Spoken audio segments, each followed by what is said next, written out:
recording as well. Well, hey everyone, Centerite Federation here with Vladivostok and these two fine young gentlemen here. Introduce yourselves. Hey, I'm Zezizi, or however I'm meant to say my name, um, and I'm a Leninist. Hmm. Interesting. So, what brought you to Marxism-Leninism? I'm not a Marxist-Leninist. There is a difference. You're just a Um, Leninist?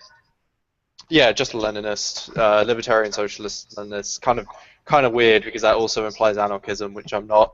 But we can get into all of that stuff later. But I'm a Leninist just because it's what's appealed to me most out of what I know, and He finds Lenin very sexy. that as well. Actually, I can't really deny that. Yui, do you want to do your introduction? I'm freaking the Yui guy. I like philosophy and stuff like that. And I'm not a Marxist, but I went on TV. Huh. Yeah. So, what brought you guys or well, I kind of asked that question already, but what makes you guys hate capitalism? Well, for me, it's just the ruling inefficiency of a profit-based society and how capitalism is quite literally destroying the world. And that I just feel if we don't move away from capitalism, eventually we're just going to all die horrifically in some various way. I don't really know what it is for Yui though. Well, I mainly came into it just anti-capitalism in general, just from uh, like a liberal perspective in philosophy that I originally had with like guys like Rousseau and Hegel. That I felt like okay, these guys are liberals, so let's examine what is this thing called capitalism, and then that eventually led me to guys like Marx and Bakunin and Zizek and so on and so forth, and I just kind of picked up on what they were going with, and I felt that from a philosophical standpoint that capitalism was just another system bound to be replaced by the law of historical progress and stuff like that. So yeah. Hmm. So so you say that capitalism is also destroying the world. Like, in what sense? There are a couple ways I think. There's the example of climate change, which is being accelerated by capitalism, and you can argue whether or not that's human or, well, rather, actually a direct result of human interaction. But you've got those statistics saying like 97% of. I'm getting a bit of feedback from someone, by the way. If someone was like fix their mic, I don't know. But you've got that statistic of 97% of scientists, think climate change is caused by humans. But then you also have people saying, "Oh, they're only saying that because it benefits another group of people economically." Um, However, the only reason you can have this argument, let's just assume for a second that climate change is real. This argument caused by capitalism and the pursuit of profit, because people are saying, "Oh, it's in their interest," could potentially be slowing us down and costing millions of lives from actually, and slowing us down from actually taking action on global warming.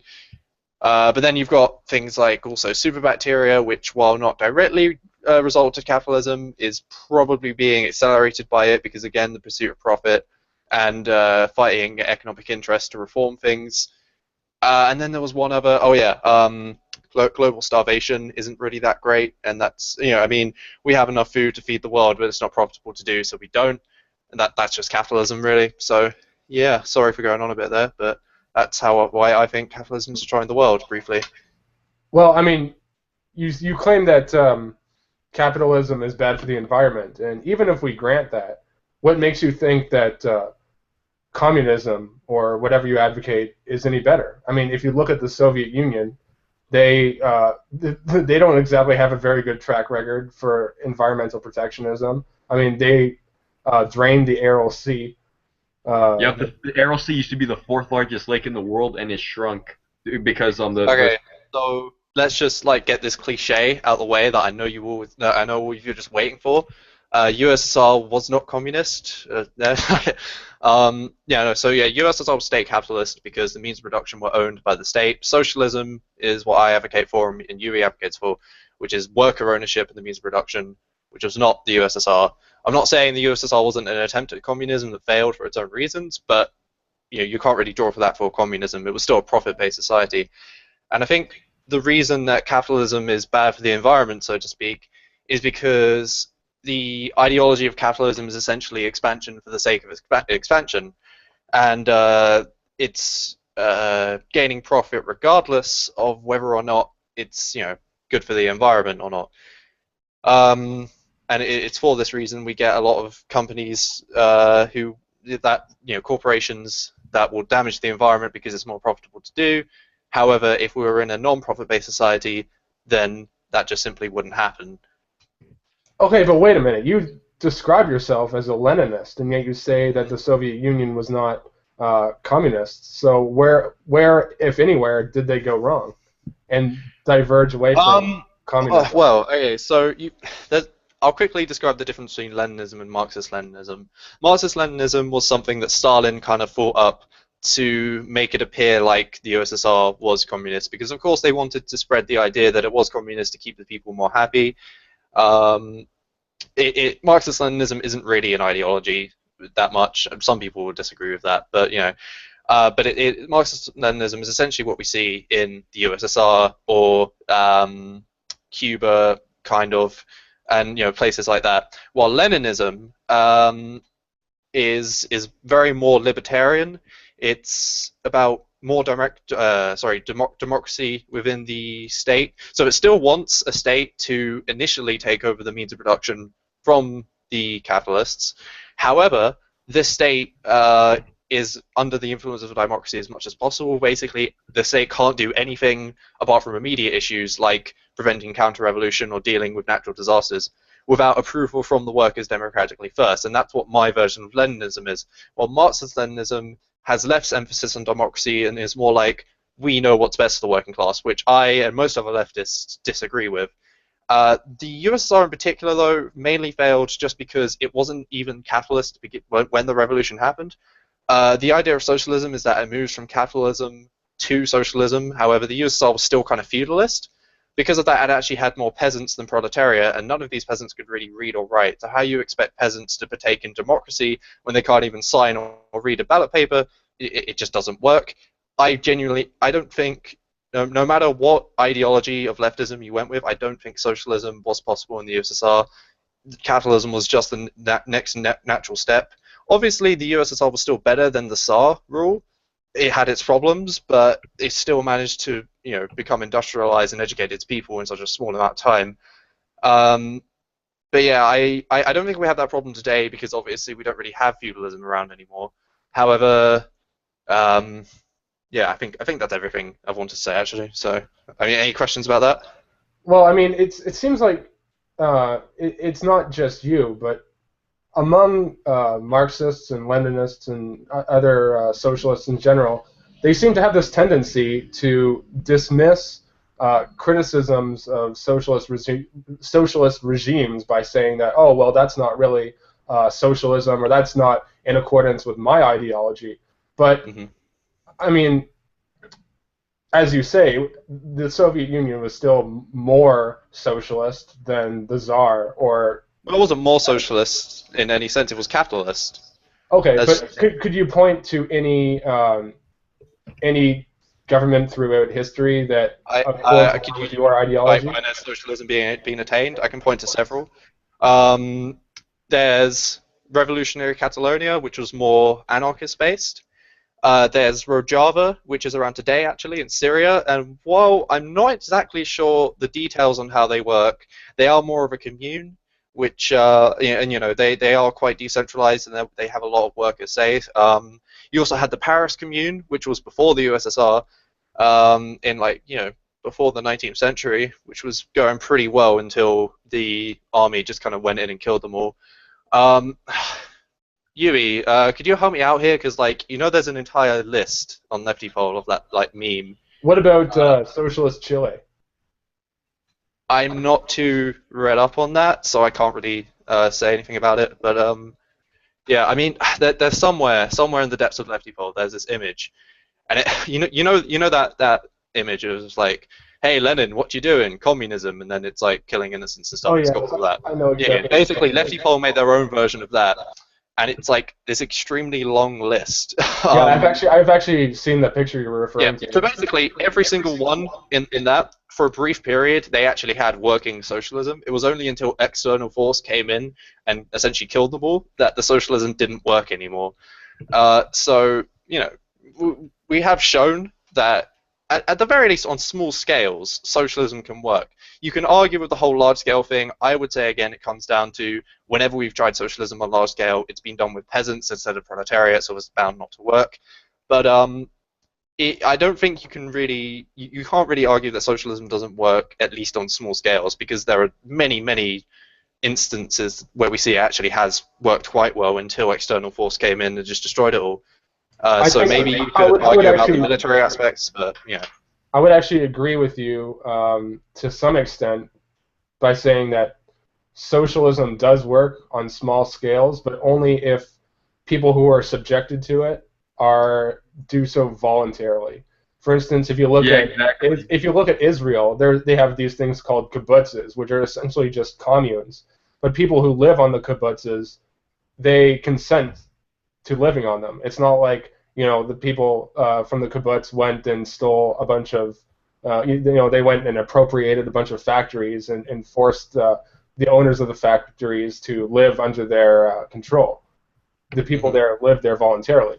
Yeah, and let's say that you can also give up your private property with no problem voluntarily without the state having to even force it off of you. Yeah, it seems like all those examples you list, like Revolutionary Catalonia and like those other workers' movements, like the IWW in the early 20th century, like a lot of those places in those communes, all the people who were subjected to them, they lived there voluntarily. There were no bourgeoisie industrialists who had their factories appropriated and. Yeah, so there's where you're wrong. In every single one of these instances, it was done through violent revolution and overthrowing the bourgeois and taking their private property and giving it to the workers. In every single one. That's the only way that socialism can actually come about, through violent revolution, because any other way is essentially asking the capitalists nicely to give up their power. And socialists don't hate capitalists themselves. They just hate the system of capitalism. It's perfectly rational for the bourgeois to not want to give up their power. Anyone, even socialists, if put in that position, would do the exact same. That's why we recognize the only way to move from capitalism to socialism is violent revolution. And in every example I listed, with socialism working for a brief, short amount of time before external force came in, it was violent revolution that overthrew the bourgeois in that area and redistributed their wealth and private property. Yeah, but the people who lived in anarchist Catalonia were not the industrialists. They all fled, and then they joined the counter revolution. Well, yeah, obviously there's going to be resistance, but I mean, every revolution, it's only ever, regardless of the ideology, every revolution is only a small fraction of the population attacking another. The most you can get from the population is a silent acceptance.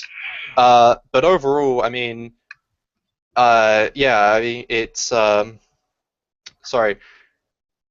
It is. Pardon? Do you think that the first world has any revolutionary potential? Well, that's kind of a debate that's had among leftism, because obviously you've got people who think that only third world can have revolutions. Honestly, I think there is, but I'm not too sure. I definitely not right now, but I think there is potential in the future, because if you look at every single revolution, basically every single revolution, it's always started through reform, trying to reform the system of capitalism, that failing, but getting people's hopes up, and then that's when people have revolutions. And you can see in certain first world countries today, there's trying to be some reform, and I'm not saying that's going to lead to revolution, but I mean, it's the first step at the very least. But as for actual revolutionary potential in the first world, probably not looking too great right now. But then again, not really looking too great anywhere, which is why leftists are often depressed, because we're all pretty sure we're going to die under capitalism.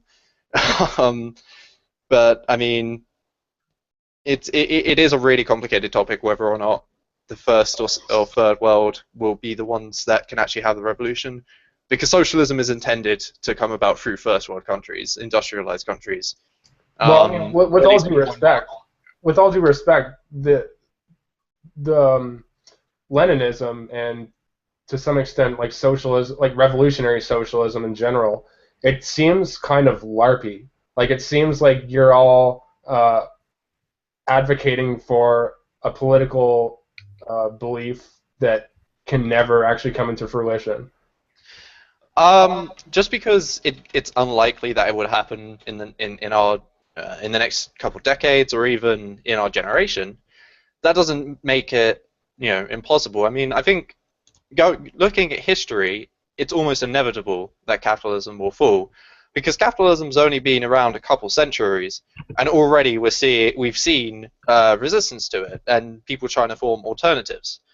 And yeah, you can argue. I mean, it would never happen, but that just because it's unlikely that would never happen doesn't make our actual arguments that capitalism is detrimental to the world and that socialism would be much better any less valid. If that makes sense. So like, I admit that it's unlikely that revolution's going to be happening, but that still doesn't make socialism wrong, if that makes sense. I mean, I'm not articulating it very well, but I think you know what I'm getting at, right? Well, yeah, I mean, okay, yeah, go ahead, Ethan. So you know how you said that capitalism has only existed like a couple centuries? Yeah. Actually, the ability of individuals to acquire, own, and trade in property and engage in voluntary trade with other individuals has existed since the dawn of human civilization. But the problem was each age, its fair share of centralized monopolies of force, who overstepped their authority and violated the individual rights of people, like the individual right to property, and infringed economic freedom of individuals, thereby hindering or abolishing this process. The only difference is during these last 200 years, we have seen fundamental changes in government. These include governments recognizing individual rights, like the right to property, and process of universally upholding this right for all citizens. Much of the power and control previously held by the government was also reduced. Therefore, individuals had greater levels of economic freedom. Finally, capitalism was being more embraced and upheld, and the progress that this induced was colossal. And this is putting it mildly. One just has to examine the exponential level of technological process and development we've seen during the last 200 years. People of the working class can finally be able to acquire and own property. It's not just feudal lords, as it mostly was 200 years ago. Not to mention the improvements in the standard of living, level of human development, and increase of the life expectancy rate of the working class seen during these last 200 years. In turn, these changes can be called greatest, if not the greatest, advancement and progress in the history of human civilization. It's real pity that, as even in our day and age, nations which still fail to uphold the level of economic freedom, as in most capitalist nations, still stagnate in terms of like level of human development and progress. But it hasn't been like a smooth ride all these 200 years. Regressive, oppressive ideologies like socialism and many of the feeble-minded proponents have many occasions sabotaged during these 200 years. So in other words, capitalism was just given a name during the 200 years it's existed. Okay, so two things there. First off, the definition of which I'm going by is kind of different to yours for what capitalism is. As far as I'm concerned, capitalism is the private ownership of the means of production, as well as the existence of state apparatus such as a police force, a media, welfare state, taxation, an army, things like that. And that definition of capitalism and the Marxist definition of capitalism has only existed for a couple centuries. Before that, it was feudalism. So yeah, while obviously trade and currency have been around for many years, it's actual capitalism and private property and private ownership of the means of production that's only been around not that long. And as for your point about how capitalism has seen huge technological development and all this good stuff, you're perfectly right. capitalism has done some amazing things. I won't deny that. Capitalism definitely has its good points. It has, built up the first world. It has brought about technological advancement, and most importantly, in my opinion, it's built the infrastructure required for us to move to socialism.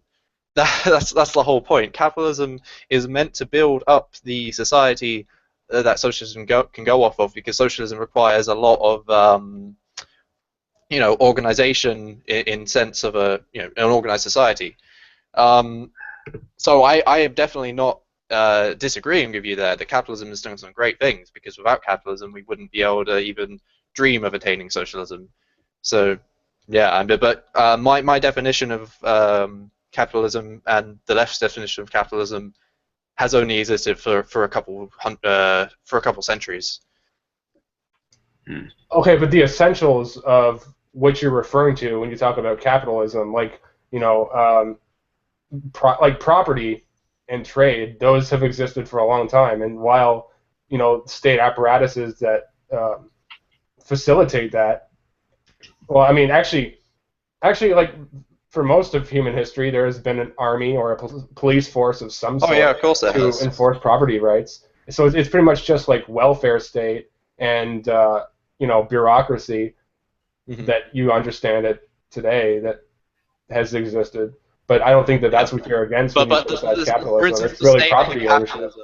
The state under capitalism and the state under feudalism are two different things. The state, as we know it today, has grown with capitalism and developed with it. And capitalism and the state are codependent, which is why I've never really understood ANCAPs who want to remove the state but keep capitalism, because it just doesn't. It literally makes no sense.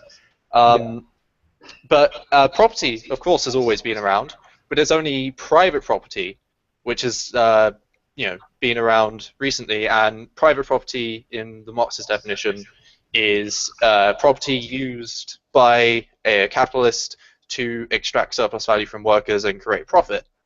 That's only existed with capitalism. Personal property, on the other hand, like your clothes or your things around the house or whatever, of course that's always been around.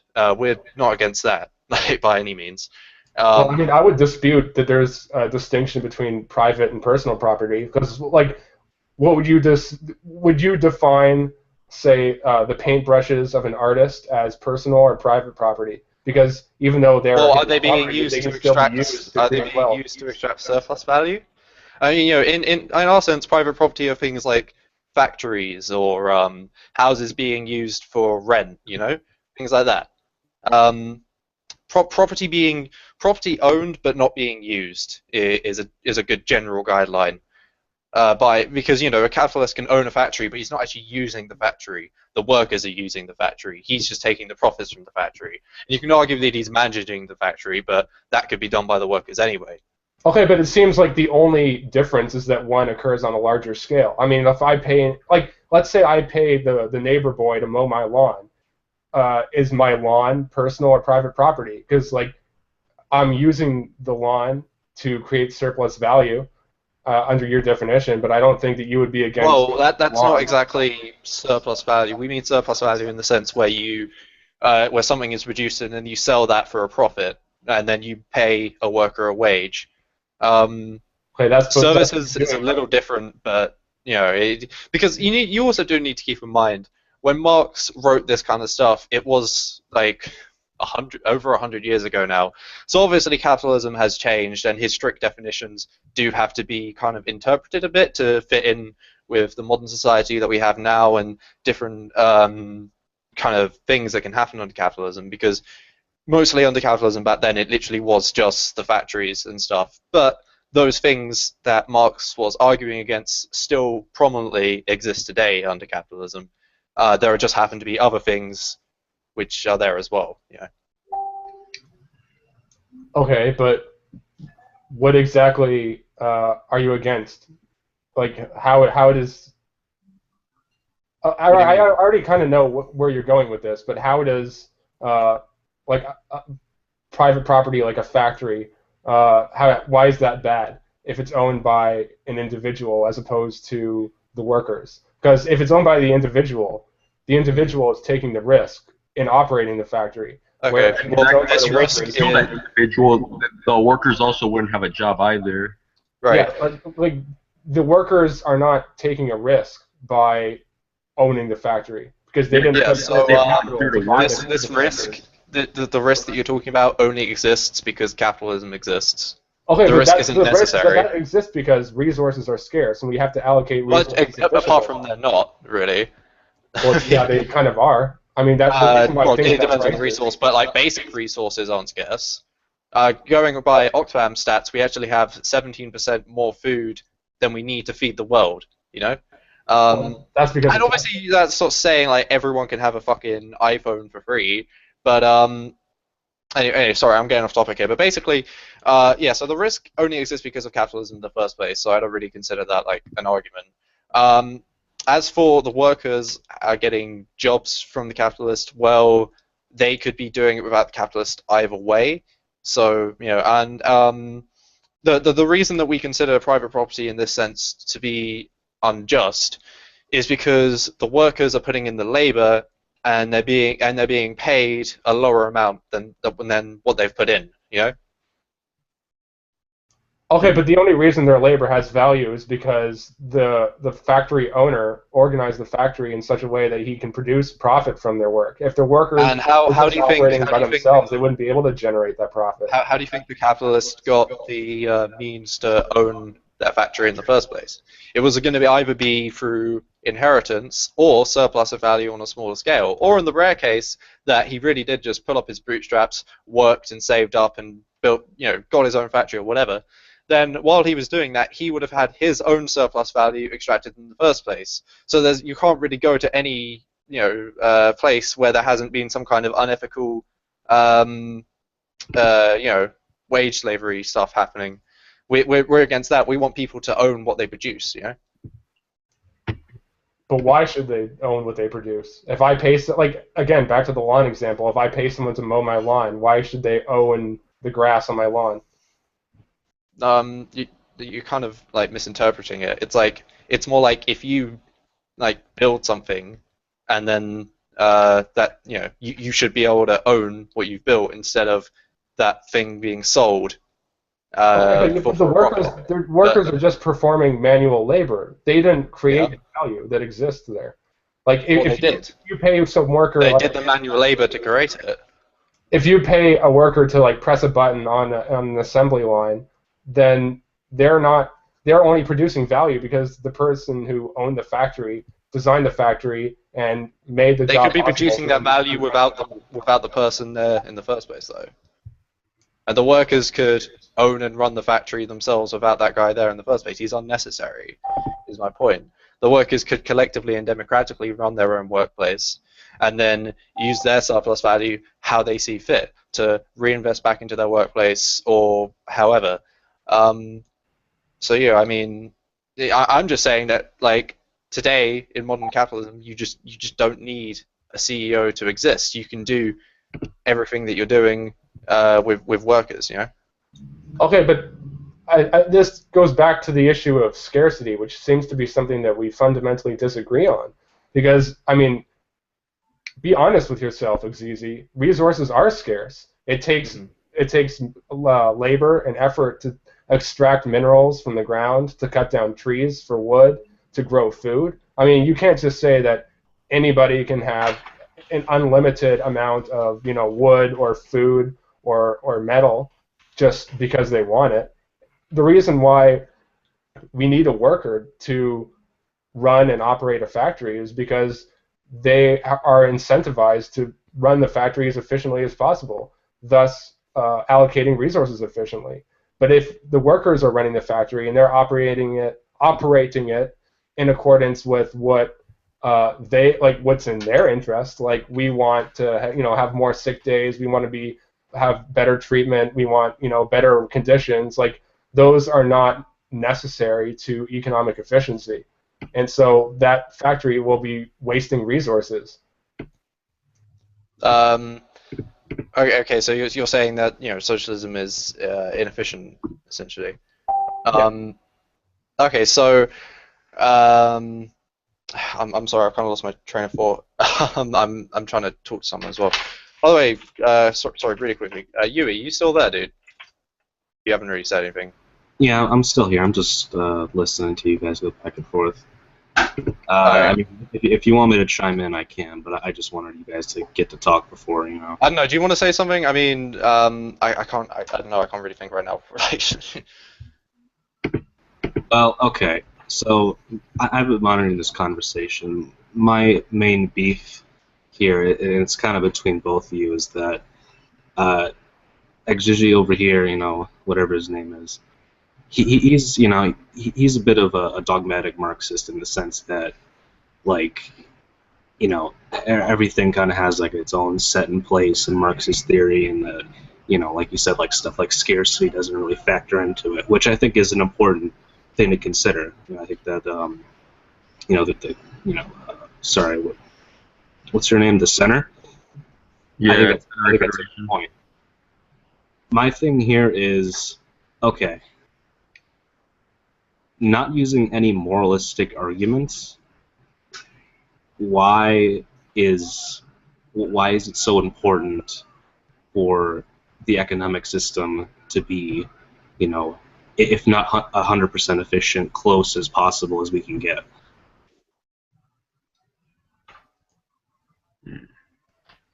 So you're asking why is efficiency important? Yeah, basically, I'm saying, well, why this emphasis on efficiency?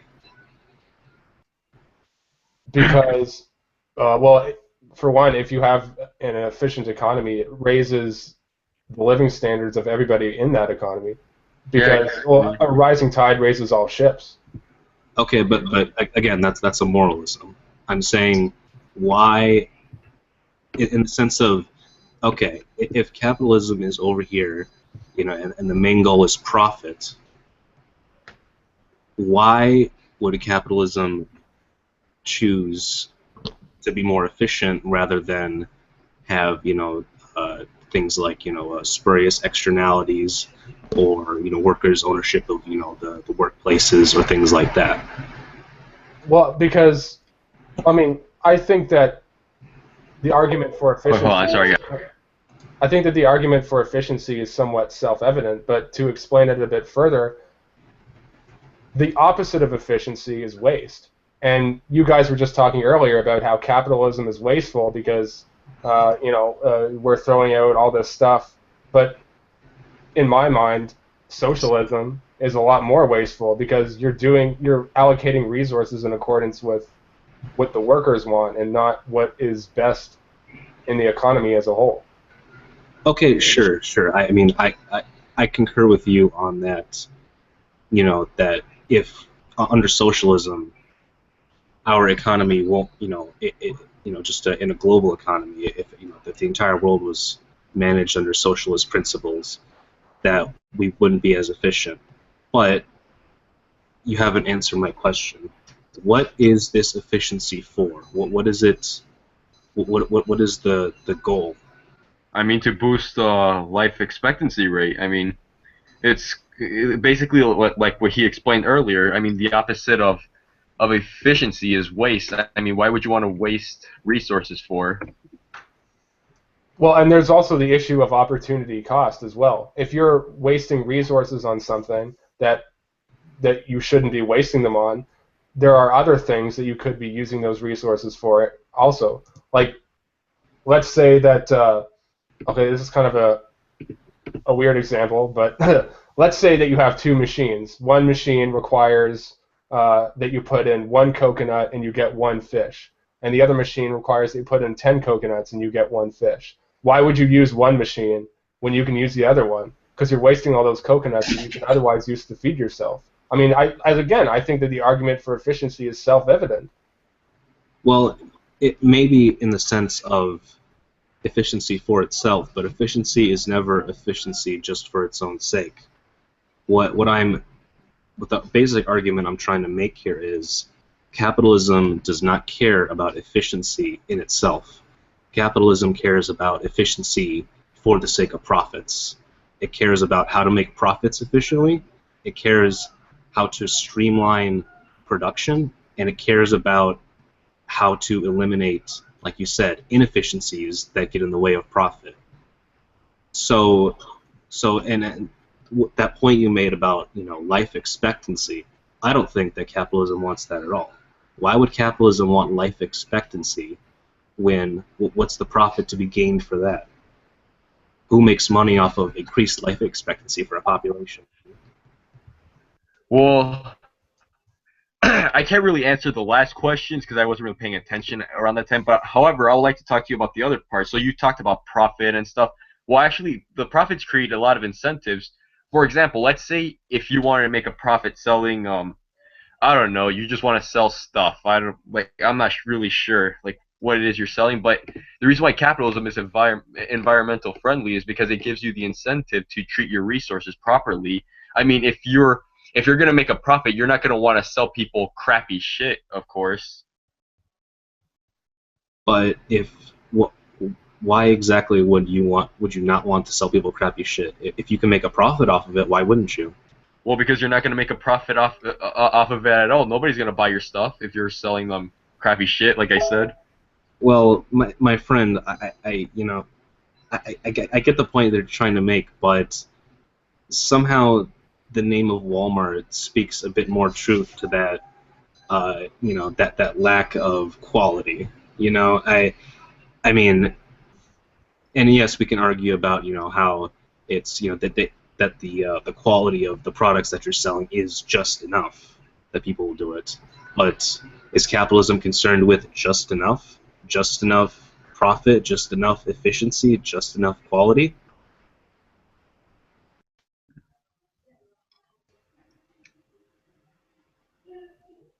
I mean, I'm honestly asking a question here because if that's the case, then why just enough? Why not more? I don't really get the question, to be honest. What I'm saying is, I don't agree with you saying that capitalism is concerned about,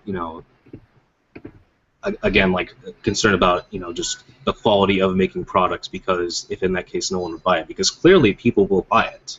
People, Walmart is one of the richest corporations in the world, and its entire business model is based off of selling goods that are not high quality in the slightest, but that pass just enough for quality to the average consumer that they'll just lap it up, and Walmart has been making tidy profits about this, just for decades. So capitalism obviously is a concern with quality in itself. Capitalism is not concerned with efficiency for itself, because, again, efficiency for capitalism, if it's not used in the service of making money, of expanding capital ownership, of expanding, your gain over resources, then efficiency, has nothing for the capitalist. So what you're left with is profit. And I want to ask, does that sound unreasonable to say that capitalism, that the main goal of capitalism is the accumulation of a profit? Well, I mean, first of all, I have to disagree with your assessment of Walmart. If Walmart didn't exist, then a lot of the people who buy their products would not have those products. For example, Walmart provides cheap products for low-income people to buy that they would not have otherwise been able to afford at other places. Like the people who buy things at Walmart, quality may not be their top concern, which is why they're spending less money on it. I mean, it's an issue of supply and demand. And you seem to paint this picture that people are being forced to shop at Walmart and buy terrible products. I'm not saying that at all. I'm saying that Walmart exists, that Walmart does not care about the quality of their supply. And the question remains is, that you clearly brought it up, who creates this demand for cheap goods that do not possess, much quality in themselves, this demand for, perhaps inefficient goods, in the sense that most, things like food or like equipment that Walmart sells, it's not the highest quality that you're going to be able to get. It's not the most efficient. A lot of it is made to, a lot of junk food is, that the Walmart sells is made to just, satisfy like momentary desires for things like sugar and fat, and otherwise you buy like a bicycle pump at Walmart and it's going to last you a week and then it's done with. So again, like I agree with you that there definitely is a demand for these low quality products, but under capitalism, who creates that demand? The consumers. Yeah. Now, why would the consumers desire lower quality products when they are aware that higher quality ones exist? Because they can't afford the higher quality products. I mean, Yeah, I don't like. I would like to own a Rolex. Don't get me wrong. I would like to own a Lexus, but I can't afford Rolexes and Lexuses, so I have to settle for cheaper goods that are of lower quality. Yes, but why can't you afford these higher quality goods, and thus you are forced to settle for cheaper quality goods? Because my income is not high enough. And why is your income not high enough? Well, I mean, I'm not going to get into issues about my personal life, but I don't I don't make a six-figure income. And why is that? Where does the blame lie for not making a six-figure income that can provide you with high quality goods? To an extent, it lies with myself. And that right there is my central point. That capitalism is the basis of an atomizing quality that results in the blame that the lack of efficiency, the lack of quality, and the emphasis of profit over everything else results in the individual blaming solely themselves for faults that they cannot control, that are simply out of their hands entirely. Because how can an individual control the quality goods that they can purchase when, again, their employer pays them in a wage that the consumer cannot control? The consumer is at the mercy of the employer entirely. Okay, well, the consumer and the employer and the producer, they're all at the mercy of scarcity of resources. I mean, if resources were plentiful, if we had Rolexes and Lexuses just by the trillions, they wouldn't cost so much. The reason why these things are expensive is because they require a lot of material, a lot of labor to produce them. They don't just manifest out of nothing. Yeah, exactly. We're not entitled to anyone's labor. Yeah, and like I still deeply disagree with your assessment of Walmart. Like if people, like using your example of the bicycle pump, a low-income person can go out and buy a cheap bicycle pump. It might last for a short while, but otherwise, if Walmart didn't exist and provide them with that option, they would not be able to buy any bicycle pump. And by buying that cheap bicycle pump, their standard of living has been marginally increased because the Walmart and these other cheap producers, they have allocated resources in such a way that they can make a profit by selling these cheap goods and also increasing the standard of living of poor people. So, like, I think that you're making some sort of assumption that people are somehow being coerced into buying these goods, but like I don't need to bring up all the examples of businesses that have gone bankrupt because nobody wants to buy their goods. Well, think about it like this. The people who manufacture all these goods are creating precisely not only the demand, but the lack of demand for higher quality goods. Because, look, we can talk about things like resource scarcity and all that, but again, capitalism is not concerned about efficiency of managing resources. It is concerned about making a profit, and oftentimes not a long-term profit. Oftentimes it is an incredibly short-term profit, as we have seen time and time again. So my question to you is this: why should an individual worker be to blame for factors that they not only cannot control in the marketplace because they do not own their means of production. They do not have any democratic decision over how they produce, nor do they have any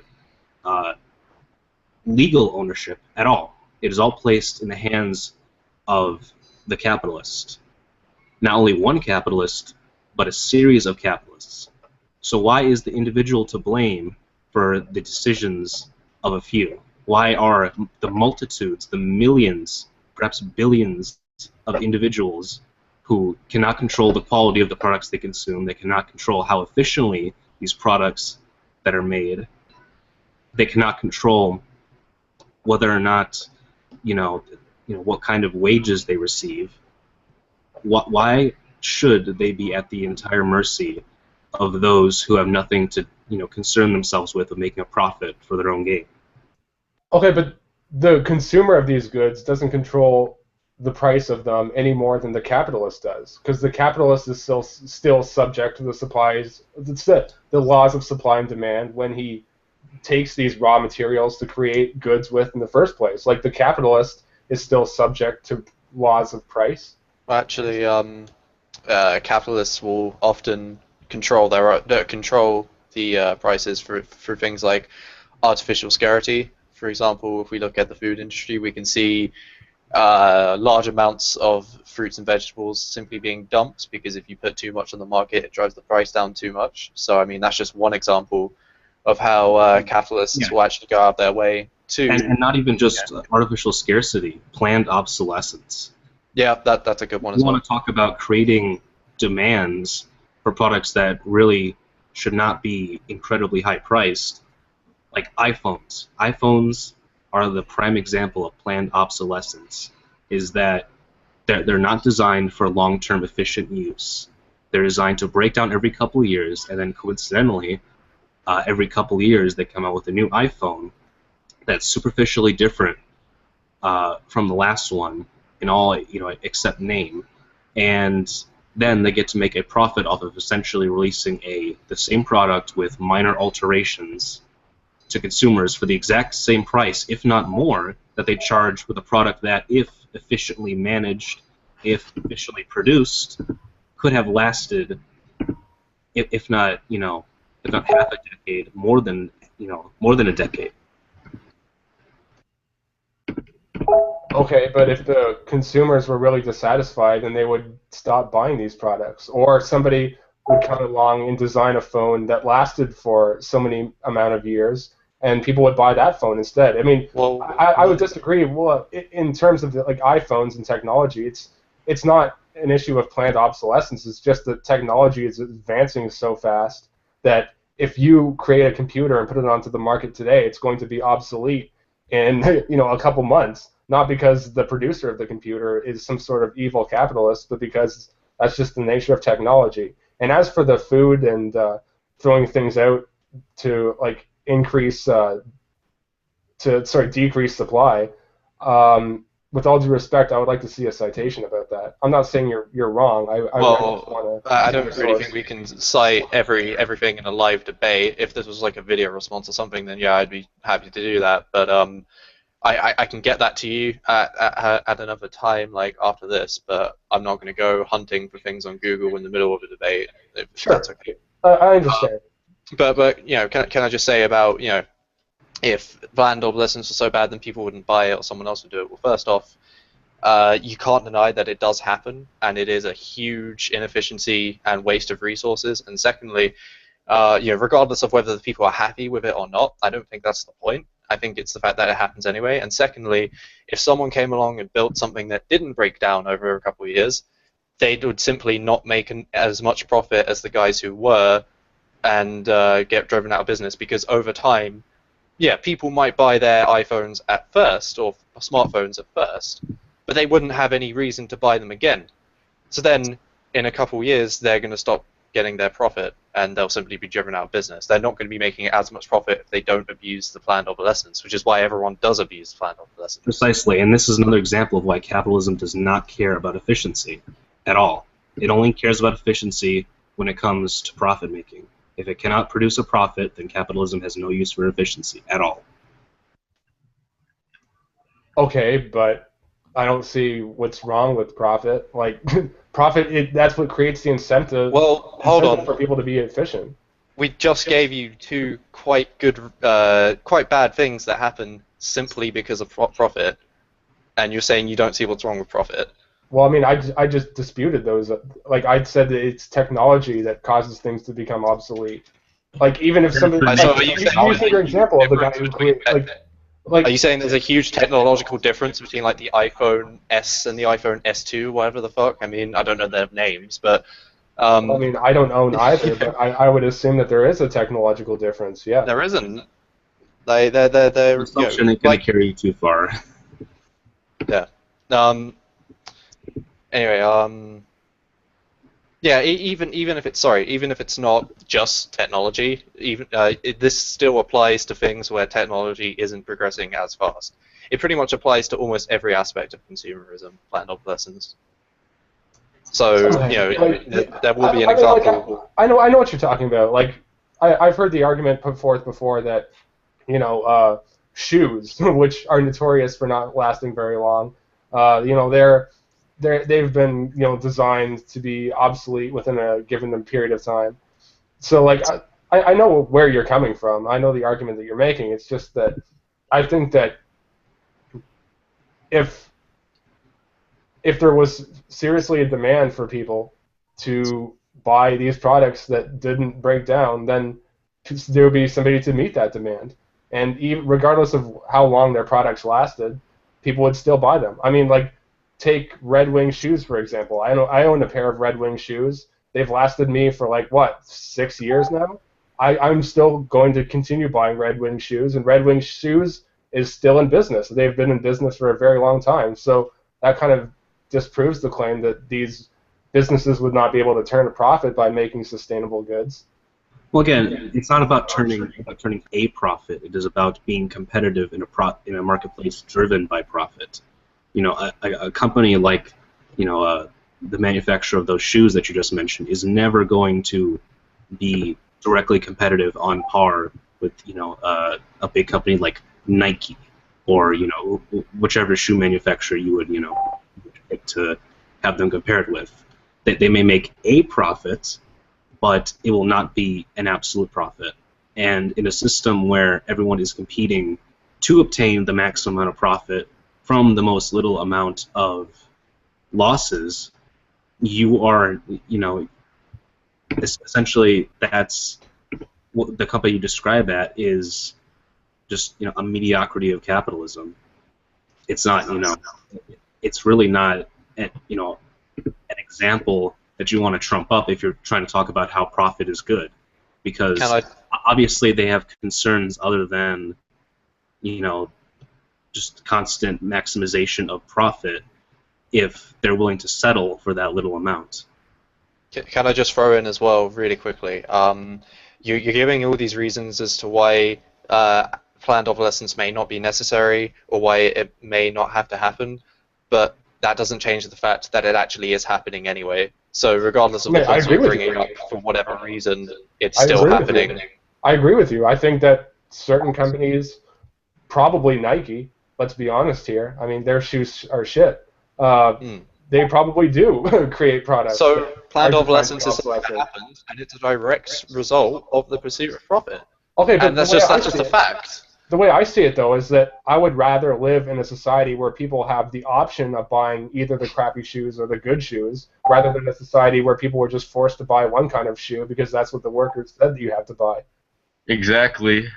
Even if that shoe was, say, had such qualities as the most comfortable, the longest lasting. Okay, but how do you know? Variety of designs for that. Even if all those qualities were ascribed to it, you would still prefer the diversity of a marketplace with varying qualities of shoes. But how do you know if the worker's quality is going to be a lot better than the other quality? How are you so sure about that? Because a socialist economic system is not concerned about profit above all else. It is concerned about the interest of the worker. And what is the worker interested in?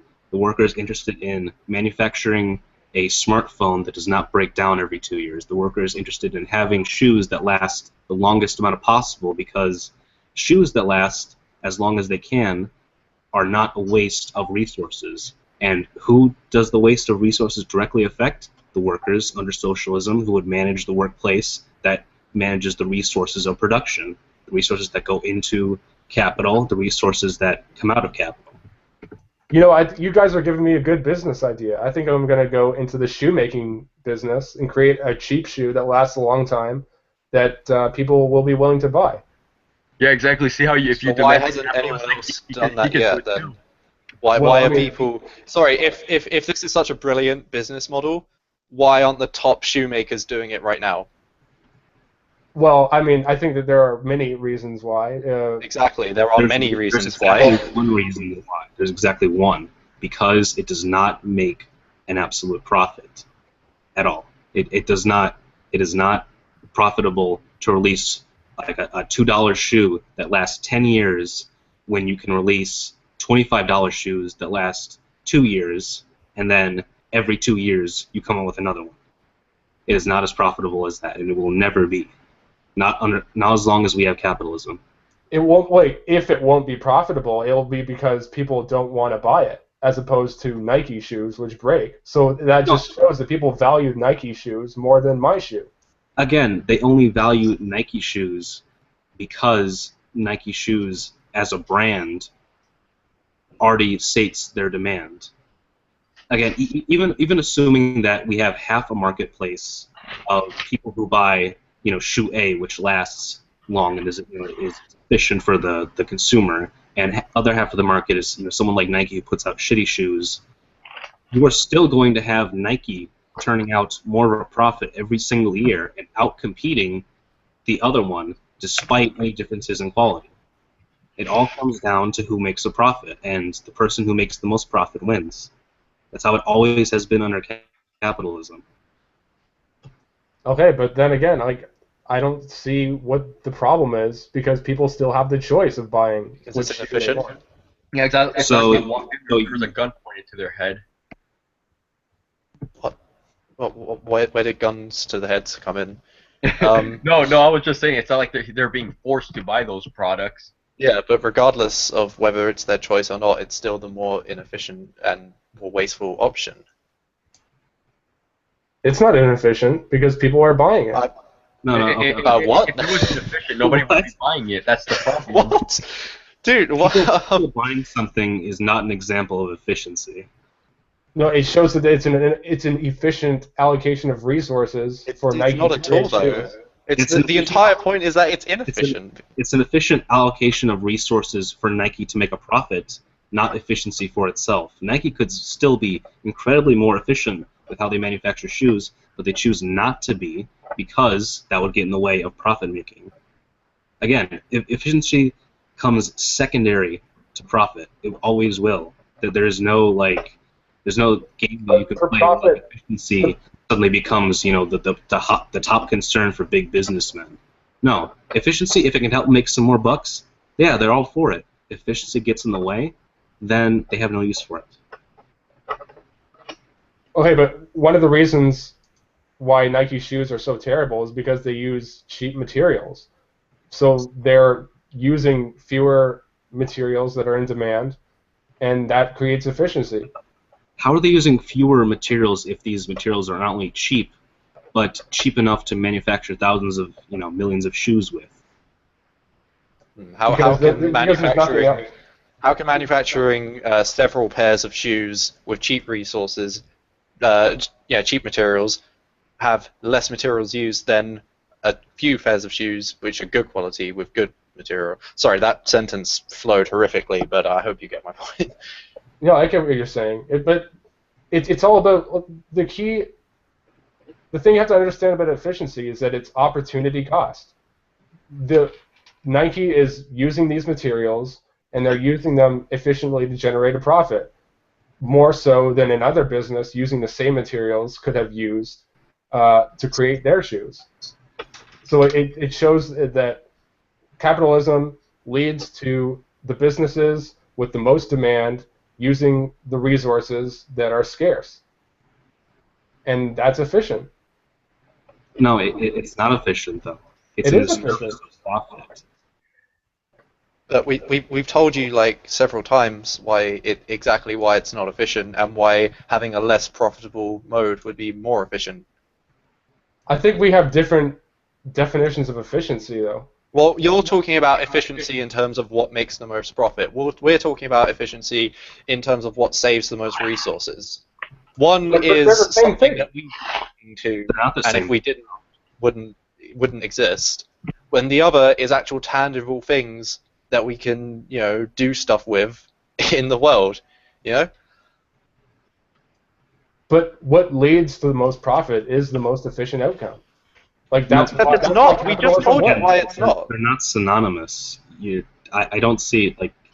I feel like you missed our entire point because they don't lead into each other. No, like what you're talking about is like you're presenting it in a moral argument from the consumer's point of view. Like, why should they have to buy these Nike shoes that are shit when they could buy like some really good shoes that last a long time? But the reason, like, the people who are buying the Nike shoes, they demand these shoes, and so that's why No. they're buying them. They do not demand these shoes. They take what shoes they can get. I think a crucial point has to be made that everyone is a consumer, but only some are able to become capitalists and provide the resources for everyone else to consume from. Well, They anybody can be a capitalist if they provide a decide good what service supply is going to be that used. produces profit.